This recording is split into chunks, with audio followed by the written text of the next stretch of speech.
You've done so many movies with Ed Lichman, the director of photography, and every time you tried something else in the aesthetic. What you started thinking when you approached Wonderstruck? So for Ed and I, we had the opportunity to look at movies from the 1920s, because this also reflects the silent cinema. The little girl is very obsessed with a silent film star, and she's very aware that the era of the silent film is ending and sound is about to come in. And all of a sudden, this experience that she shared with others, shared with the world, of experiencing movies without sound was going to end. And she's going to become segregated as an audience. So we had the history and richness of silent cinema as a reference, and we had the gritty decay and beauty of 70s American cinema as a reference. Color, black and white, and a film that was really a visual film because it doesn't rely on the spoken word the way most movies do. So it was a artistic kind of no-brainer, and it gave Ed and I yet another way to sort of share in that evocation. Julianne Moore has a soft spot in your heart. I was working with such a great talent like the one she has. I do have a special place in my regard, in my creative life with Julianne, personal life.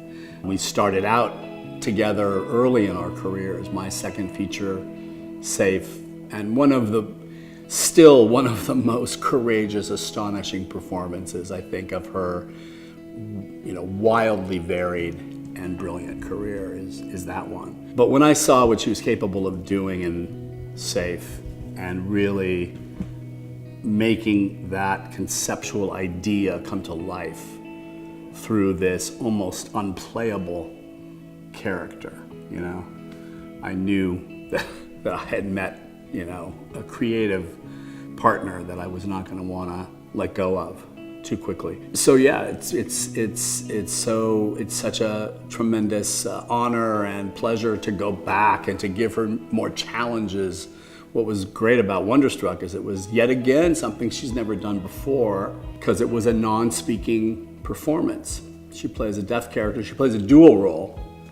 She actually almost plays 3 roles, because she plays within a movie in the silent film part of the story, which was fun. But as always, she applies that same rigor of preparation to her work and surrounded herself with deaf people who would not even hearing translators, but deaf translators who would teach her sign.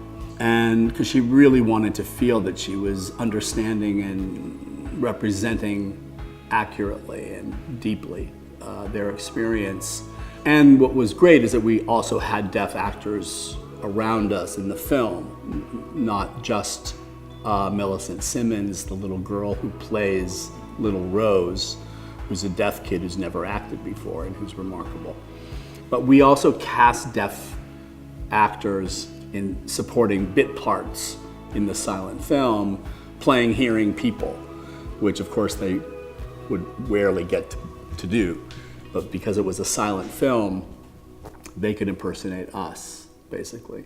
So we were surrounded by, and these are a lot of people who come from deaf theater and the deaf community in film and theater. And it was just great to have all of that around all of us in the process of making Wonderstruck.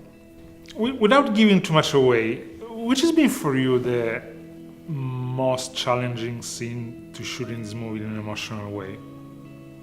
There's a pivotal scene in a bookstore in 1977.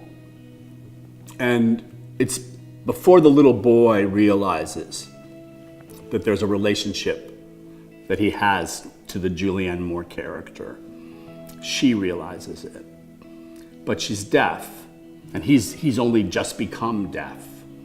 And there is a hearing brother who's there, who owns the bookstore.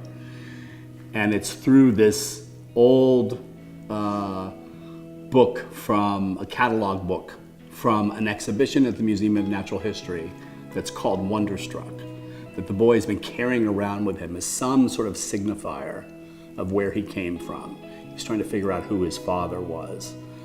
And even if we don't know yet the full story, which we will later learn in the last act of the movie, we know that all of the sort of, the engine is starting to grind at this point, and all of the pistons are turning. And this is the point that we've been waiting for in the film.